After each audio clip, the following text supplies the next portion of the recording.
Funding for Portrait is provided in part by the Dayton Hudson Foundation on behalf of Dayton's and Target stores.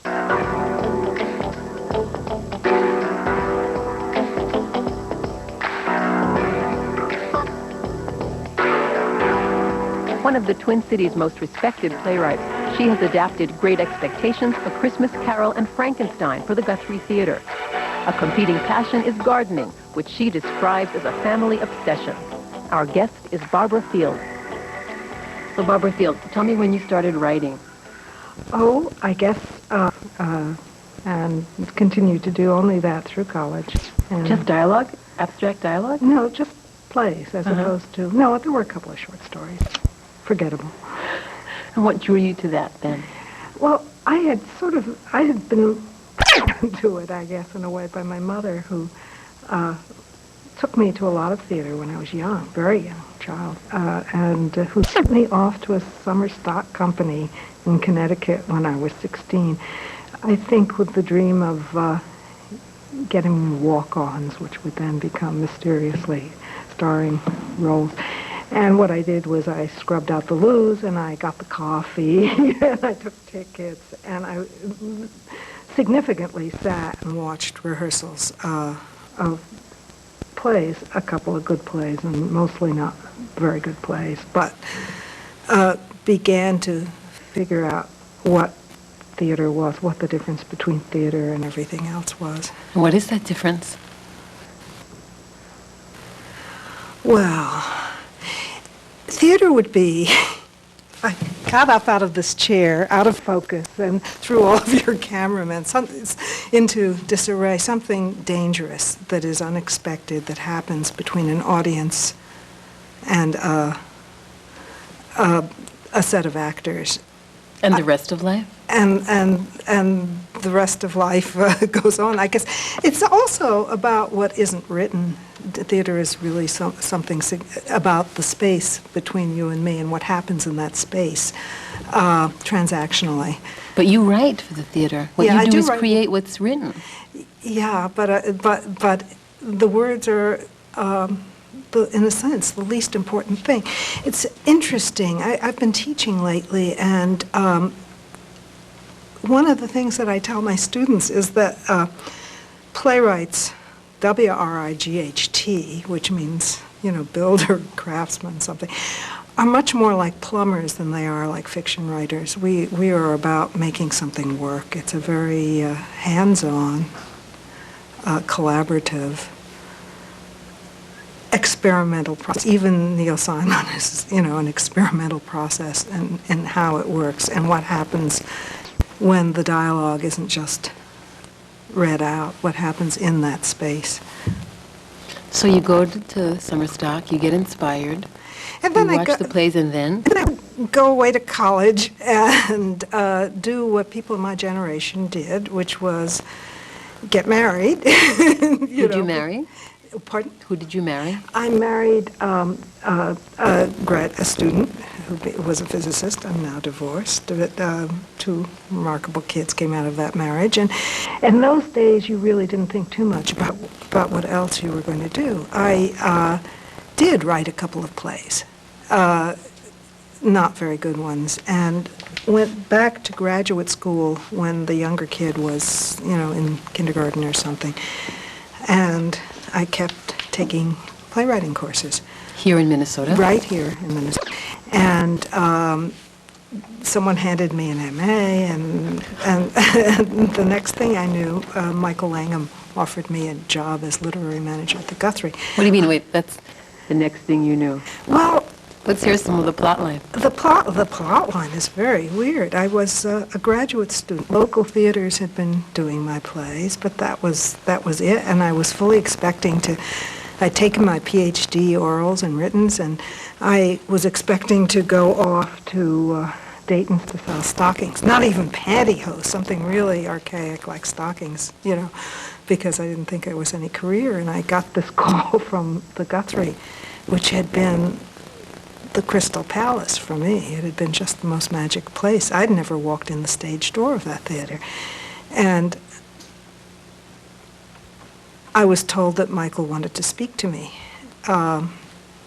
we had a conversation which was so confusing and elliptical that I didn't have a clue that he was asking me for a job, asking me if I wanted to work there. He said, well, I have 3 questions I want to ask you. What would you do for a Christmas play? Would you do either the Second Shepherd's Play or Everyman? To medieval, and I gave him the wrong. He said, no, don't answer that, he said. The second one was, if there were 2 stages at the Guthrie, the main stage and the second stage, would I like to read new scripts or would I rather work on main stage? And don't answer that, he said. And golly, I can't even remember the third one.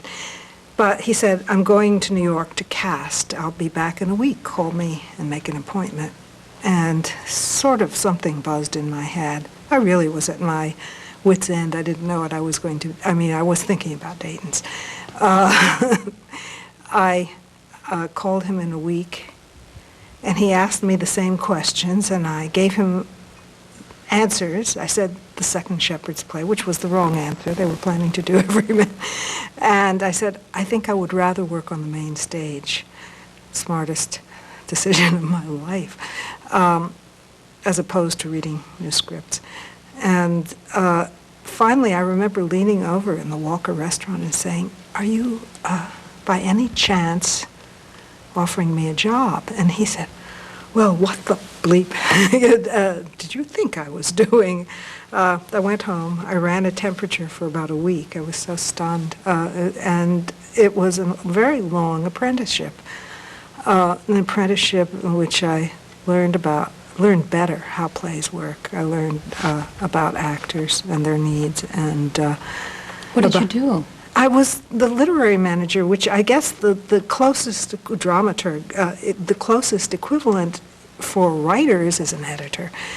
You help select a season, you write program notes, you look at text. In Michael's case, that involved not only cutting texts and selecting them, but also discreetly rewriting Shakespeare occasionally, which was mind-blowing, actually. You rewrote Shakespeare for the Guthrie stage? Well, I remember meddling around in Love's Lakers Lost in iambic pentameter, rhymed couplets, with an OED at my elbow when he asked me if there was an allusion that was totally incomprehensible. I remember in one case, the color mentioned was white and the gown that the actress was wearing was peach, and so we rewrote a small couplet, and it was wonderful. I think Will would have liked it, and Michael certainly enjoyed it.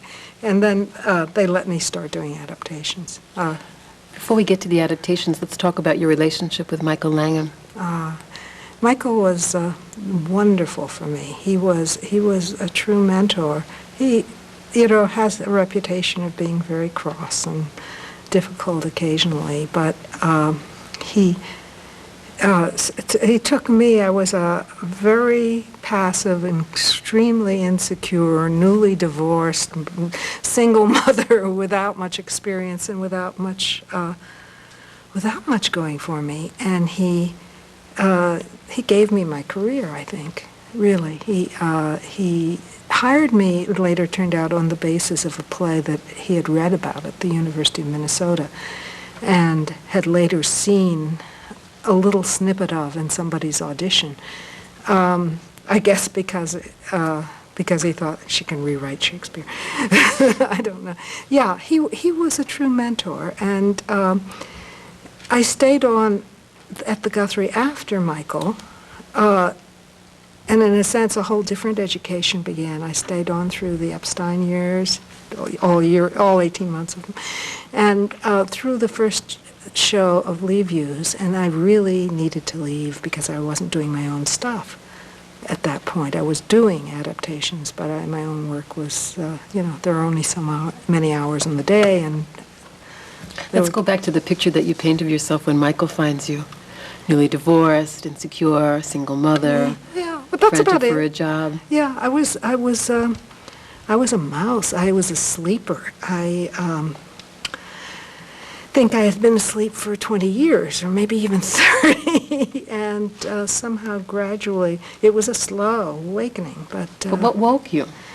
well, the fact that I found I had an identity of my own was quite a shock for me, and being very slow, it's taken me even more time to really become completely convinced of that. But Is that part of your divorce? oh, I think it started long before that. I think that's just who I was. I was a very fearful, extremely fearful woman, silent woman. Does the theater make you bold? Theater made me bold, and succeeding in it and loving it made me bold. How did you do that? How did you go to school, get a master's degree, write plays, and raise children? Oh, I remember talking to somebody about having my son tie me up in the chair and play cowboys while I was typing. I don't know. It just seemed the most important thing was always the children, and the writing sort of got squeezed into the odd corners. I don't know how I did it. It was a busy time. I don't think I could do it again. Did you have to support yourself at the time also? Yeah. Yeah, well, I mean, I remember being offered the princely sum of $7,000 a year by the Guthrie at that time. Times have changed. Of course, that was 1974. And so it was, stretched every which way. And well, do you ever look back now and marvel that you did it, or just do you understand how it all happened? I'm scared to look back. I don't look back very much. I know, I look back and think, thank you, Michael. And thank you, Guthrie, for being there. It allowed me to stay here, which is a good thing. I think Minneapolis is wonderful. And instead of pursuing some junior college teaching job in Kansas, which I wouldn't have liked very much. How about going back to the East Coast where you're from? Well, I do go back. I have a little apartment there, a little pied-à-terre on the Upper West Side, and I go back. And I'm glad to get there, and I'm really glad to leave there. And one of my kids is in New York right now, so that's an attraction. But there's something very calming about being in this great landlocked place. So do you think your mother's aims ultimately succeeded here? Her plan worked? Oh, God knows. She'd like to have seen me richer. She would have liked to have seen me married again. Do you want to see you married again? Oh, I don't know. I don't know. It's just taken me so long to claim myself for myself. But I got to be really sure that I know who I am before I start, Don't you think you know by now? I think by now, in the last few years. Sorry, I didn't mean that as a derogatory phrase. Yeah, I've got a clue. So would that mean that you'd be open to marrying again? Yeah, think about it. Mm-hmm. Tell me about your relationship with your adult children.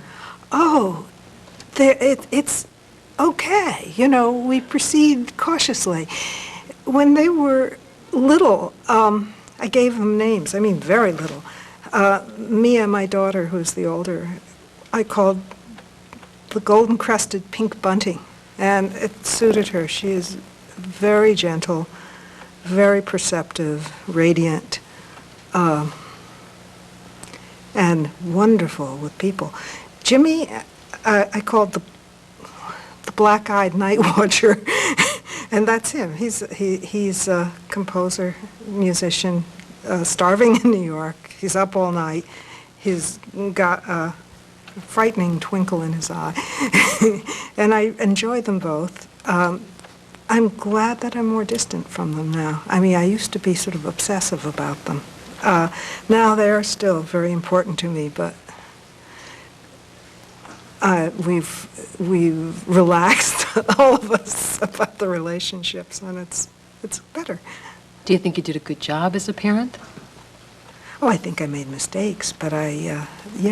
I mean, I like them. Yeah, I think it was okay. We sort of muddled through somehow.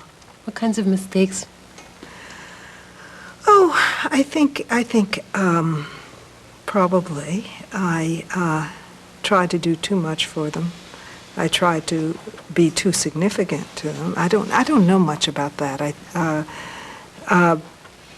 it would have been a lot easier for my kids, and I say this more as a child with the particular set of parents I had than from my own experience. If there had been 4 or 5 of them, there would have been a little more breathing space for all. But and there were some good things that I did too. So, And where was their father at this point? well, they were, I think, 11 and 13 respectively when I got divorced, and he moved out of town. And so basically, I had the joy of adolescence all by myself.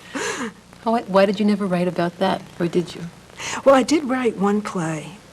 It was unarguably the worst play I've ever written. I think it's 2 plays, and it was done at the O'Neill. Why they accepted it for work in 1978 or 79. And it was so confused. It was about a mother's relationship with a child with an absentee father. And it was so bad that I simply have never read it since. 79, 89, 12 years have gone by, 13, whatever it is. And that's sort of, I didn't throw it out just because I'm an archivist by nature, but I decided I wasn't ready to do that. So if that was one of the worst plays, what's one of the ones you feel is one of the best? Well, I like the Frankenstein Playing with Fire that I did for the Guthrie very much. Why? Well,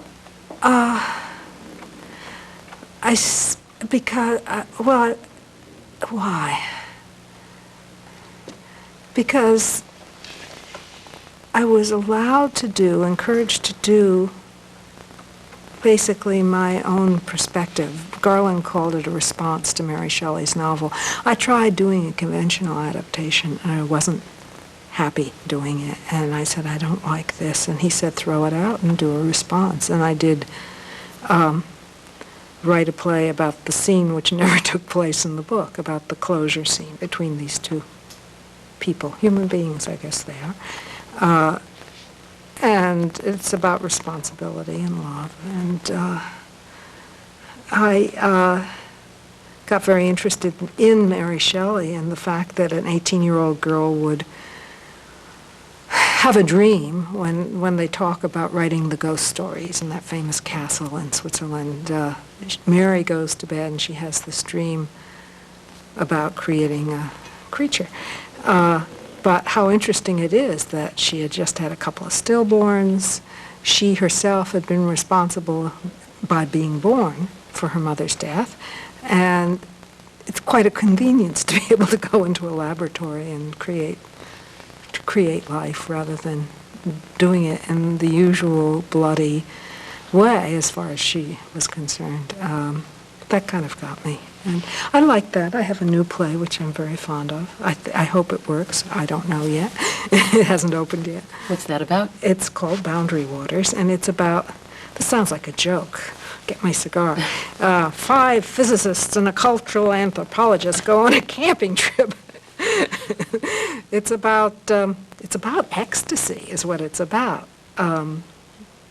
Spiritual ecstasy, drug ecstasy, sexual ecstasy, and it's funny. It's despite the fact that they're all smart mouths, it's really about human emotions. What's the connection between what's happening with you internally and what comes out on the page in terms of the subject matter of the play? Well, it's real hard for me to answer that because I'm so intuitive. I never really think about it very much. I get my ideas from very sort of external. There are external and occasionally really superficial clues. Like? Okay, about this play, Boundary Waters. I was at some friend's house having drinks, and there was a very famous physicist with Nobel Prize, who shall, I guess, be nameless. I think it probably he's going to see himself on stage soon enough. And since he orbits between Southern California and Cambridge, England, I said, what are you doing in Minneapolis? And he said, oh, tomorrow I'm taking everyone up to the North Woods. We're going to go look at the snowy owls migrating. And that blew my mind. I thought it was very funny that the man who was really working on the frontier of theoretical physics would get his kicks from going and watching a bunch of birds. Frontiers keep changing, I guess. And that was half of it. I put it away, I chortled. I thought, boy, I'd love to do something with that sometime. And then not much later, I met a young woman who was writing a PhD in cultural anthropology. She was a Chicano woman. And I said, not really very interested, what is the topic of your dissertation? I didn't want to know. Ecstasy, she said. Well, I sat up.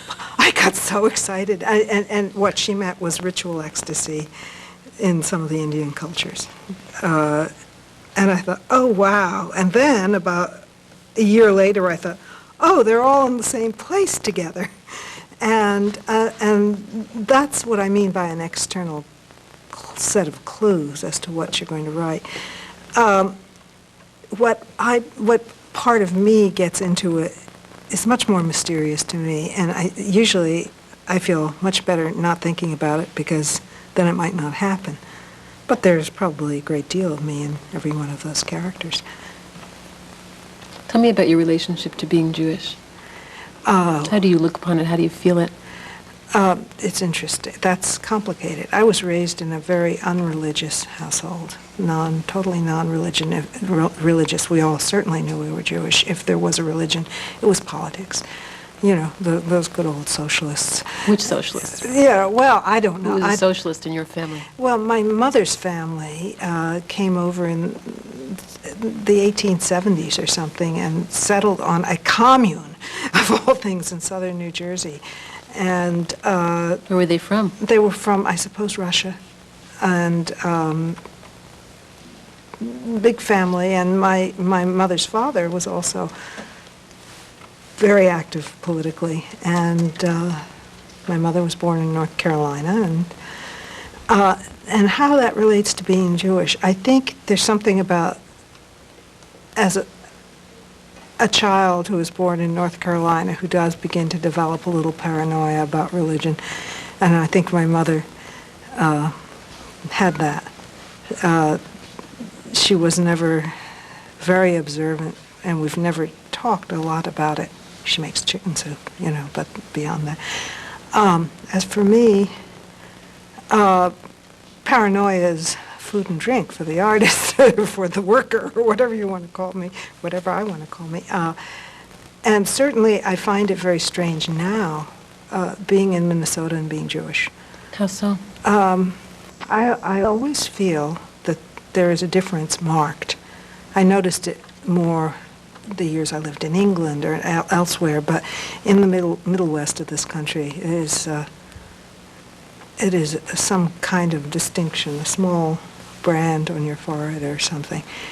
And what's the brand about? I suppose it's about the Holocaust, that thing which I didn't even know existed until I was 20 years old, you know, because it wasn't discussed in my family. Why? I don't know. You didn't learn about it in school? No.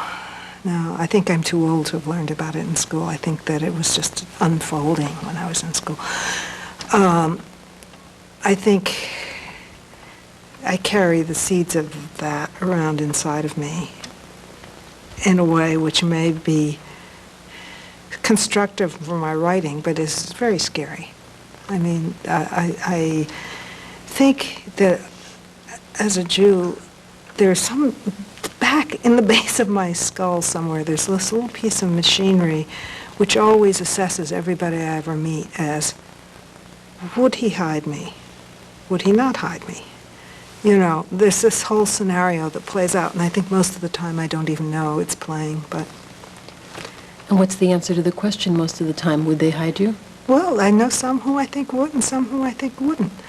Tend to sort of be drawn more to the ones who I think have a certain kind of courage and lack of bigotry.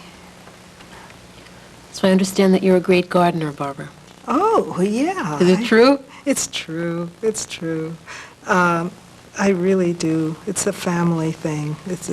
Everybody in my family is obsessive about gardening. You grew up in New Jersey. Where's the connection? But that's southern New Jersey. That's rural. That's trees didn't grow where I grew up because it was on the sea. But you could garden. And my grandmother was born on this commune, this farm, and my daughter gardens, and my brother and sister-in-law garden, and my son's fiance gardens, and my son-in-law gardens, and I, ripped up my backyard and have a lot of flowers. I don't have anything more practical than flowers, but I love them.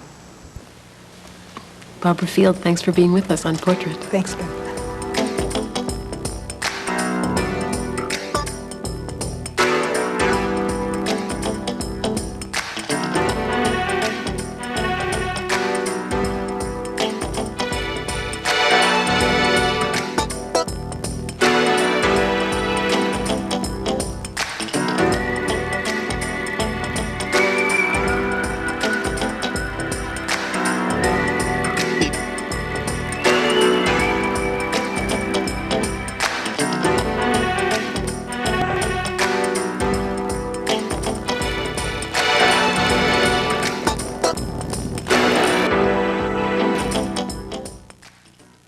Funding for Portrait is provided in part by the Dayton Hudson Foundation on behalf of Dayton's and Target's